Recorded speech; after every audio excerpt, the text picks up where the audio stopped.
Hello dear students, तो इस class में हम बात करेंगे कि जो नंबर ऑफ ऑपरेशंस है वो एक्सिस ऑफ सिमेट्री में हम किस तरह से फाइंड आउट करते हैं और number of operations in plane of symmetry. ठीक है, तो नंबर ऑफ ऑपरेशंस होते हैं कि आप किसी भी एक्सिस को या फिर किसी भी प्लेन को कितनी बार अप्लाई करें कि जो आपका मॉलिक्यूल पहले था सेम एग्जैक्टली वैसा ही हो जाए, उसे कहते हैं नंबर ऑफ ऑपरेशन। आप कितनी बार वो रोटेशन करें, आप अगर एक्सिस ऑफ सिमेट्री आप अप्लाई कर रहे हो तो वो एक्सिस कितनी बार वो रोटेट करे मॉलिक्यूल को कि आपका मॉलिक्यूल आइडेंटिकल आ जाए। फॉर एग्जांपल यहाँ पे देखते हैं, इस मॉलिक्यूल में हमने देखा कि एक एक्सिस ऑफ सिमेट्री जो आपकी प्रिंसिपल एक्सिस है वो कौन सी है, C3 है। ठीक है, क्योंकि अगर आप एक एक्सिस यहां से पास करेंगे, जब आप यहां से एक एक्सिस पास करेंगे तो ये मॉलिक्यूल क्या हो जाएगा, देखना ध्यान से, ये इसके प्लेस पे आ जाएगा, ये फ्लोरीन इस फ्लोरीन के प्लेस पे आ जाएगा, ये इसके प्लेस पे आ जाएगा। ठीक है, C3 फर्स्ट टाइम मैंने अप्लाई किया, C3 समझ आ गया ना किस तरह से होगा कि एक इमेजिनरी एक्सिस आपको मॉलिक्यूल से पास करनी है, मॉलिक्यूल से पास करनी है सिमेट्रिकली, जिसके अराउंड रोटेशन से जो मॉलिक्यूल है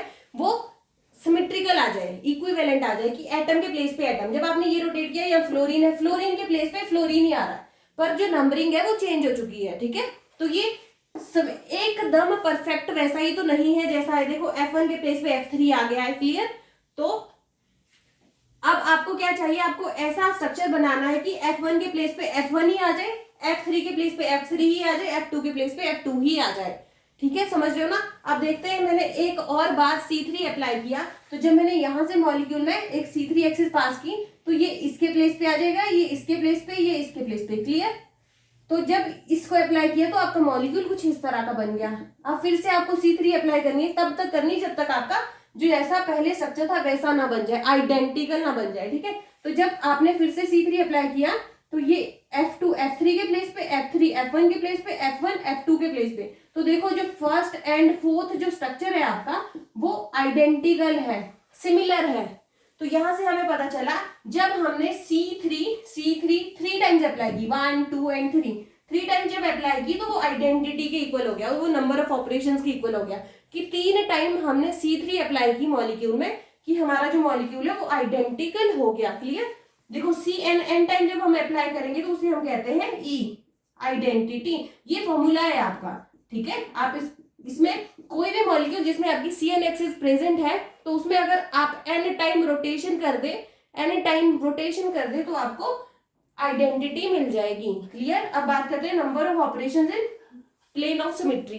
प्लेन ऑफ सिमेट्री में हम नंबर ऑफ ऑपरेशंस को किस तरह से फाइंड आउट करते हैं। देखो ये BF3 है, तो ये देखो एक इमेजिनरी एक्सिस, आपको पता है प्लेन किस तरह से मॉलिक्यूल में लगाते हैं।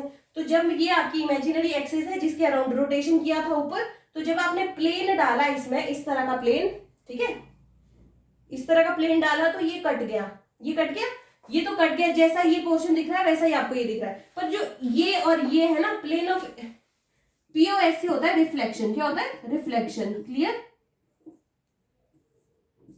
रिफ्लेक्शन जो आपका एक्सिस ऑफ सिमेट्री से रोटेशन होता है, एक्सिस के अराउंड रोटेशन होता है, जब प्लेन लगाते हैं उसके अराउंड रिफ्लेक्शन होता है। जब आपने प्लेन यहां से डाला, देखो यहां से जब आप प्लेन डालेंगे तो ये तो आपका प्लेन से पूरा का पूरा कट चुका है, तो जो ये पोर्शन है वो आपको इधर दिखेगा, जो F3 है वो आपको इधर दिखेगा। देखो इस तरह से। अब आपको ऐसा मॉलिक्यूल चाहिए, आइडेंटिकल मॉलिक्यूल चाहिए। ठीक है, जैसा ये है वैसा ही आपको मॉलिक्यूल चाहिए, वैसा तो आपको मिल नहीं रहा। फिर आपने सेकंड टाइम प्लेन लगाया, यही वाला प्लेन लगाया, जब आप ये प्लेन लगाएंगे तो ये तो कट जाएगा, ये इससे रिफ्लेक्ट हो जाएगा। देखो F2 इधर, F3 इधर, तो जो फर्स्ट स्ट्रक्चर और जो आपका थर्ड स्ट्रक्चर है वो सिमिलर है, क्लियर, वो सिमिलर स्ट्रक्चर है। तो यहां से पता चला नंबर ऑफ ऑपरेशंस आपके BF3 मॉलिक्यूल में कितने हैं, 2, क्योंकि आपने सिग्मा 2 टाइम्स जब आपने अप्लाई किया तो वो आइडेंटिटी के इक्वल बन गया। इससे आपका एक जनरल फॉर्मूला बनता है, सिग्मा अगर आप n टाइम्स लगाएंगे तो आइडेंटिटी के इक्वल हो जाता है, और सिग्मा ऑड टाइम लगाएंगे, सिग्मा 1 टाइम लगा रहे तो वो सिग्मा ही रहने वाला है, प्लेन ही रहने वाला है। ठीक है, सिग्मा 2 बार जब आप अप्लाई करेंगे तो वो आइडेंटिटी बनने वाला है, इसे कहते हैं number of operations, clear. Thank you so much.